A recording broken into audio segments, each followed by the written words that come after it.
I want to make some food from Baldur's Gate 3. But in order to do so, I want to make sure that it is authentic. There's a lot of food to choose from, but I think in order to narrow it down to just one meal, I want to ask you this question, which helped me pick a dish. Let's say you really were a part of this adventuring party and you had to survive out in the wilderness with the same limitations, the same dangers. What would you make? Seriously, go on. Tell me. Huh? No, that's not good. You're wrong.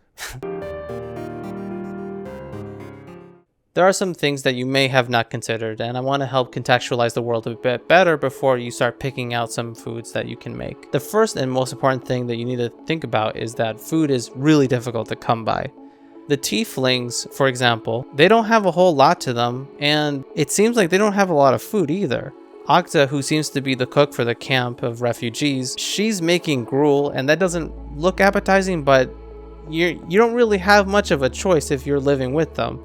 In fact, she gets quite offended if you ask what it's made of. I imagine that she's offended because it's like, what do you mean? You have nothing else. Like, if you want to escape the goblin attack, then you better eat up, buddy.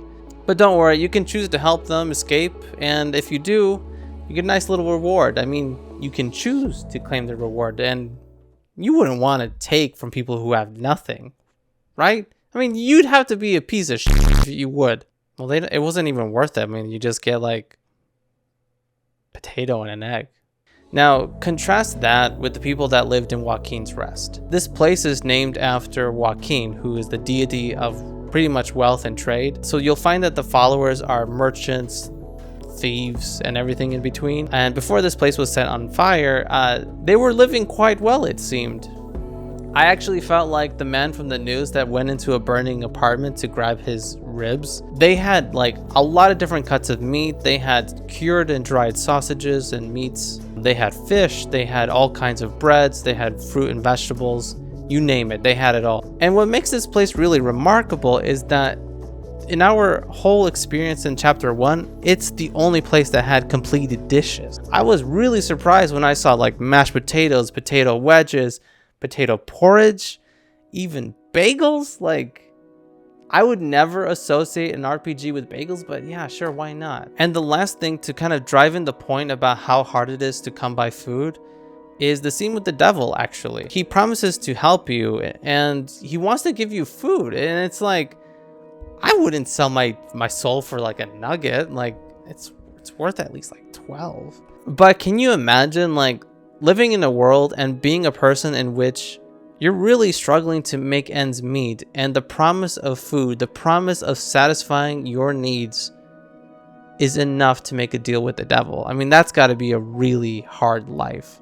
You also want to consider that the food that you take with you is got to be something you can carry in your backpack. And do you really want to carry all those pigs' heads? You gotta leave some room for loot, some armor, weapons, potions, etc. So it's got to be something that's not too heavy because it will limit your mobility. It's difficult to transport food. Several food carts for some reason were attacked. Like, you have the one food cart that was ambushed near Blighted Village. You have the large caravan that had crates of food attacked by gnolls and hyenas.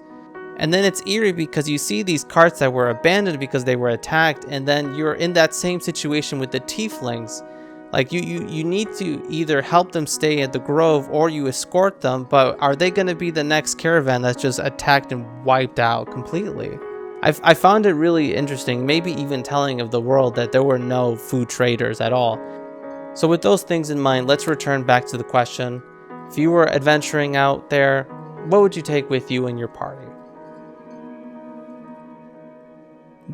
Alright, I can see that you're going to still need some help. Let me lay down some strats and you'll be good to go. My first pick are potatoes, and I would take them because they're cheap and versatile.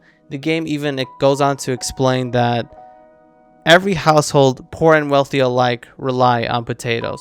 The second item I would take are apples, and they're extremely versatile as well, easy to carry. I was actually reading on the wiki about how in previous D&D modules, they were used for a variety of things. They can be used to make a sauce, to make pie filling, or just cider. And the last thing that I would take with me is pork loin.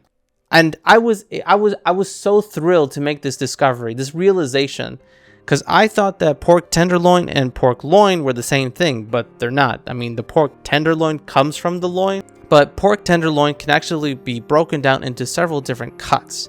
You can get pork chops, tenderloin, country ribs, pork roast, and stew meat. Not only can you fill your stomach, but now you have variety and you can fill your stomach with something different every night. You're not going to get bored. What made me the most excited about this discovery is that it matches exactly the description of one of the game's items. Pork loin. It reads, traditionally roasted in the heartlands with apple and cider gravy.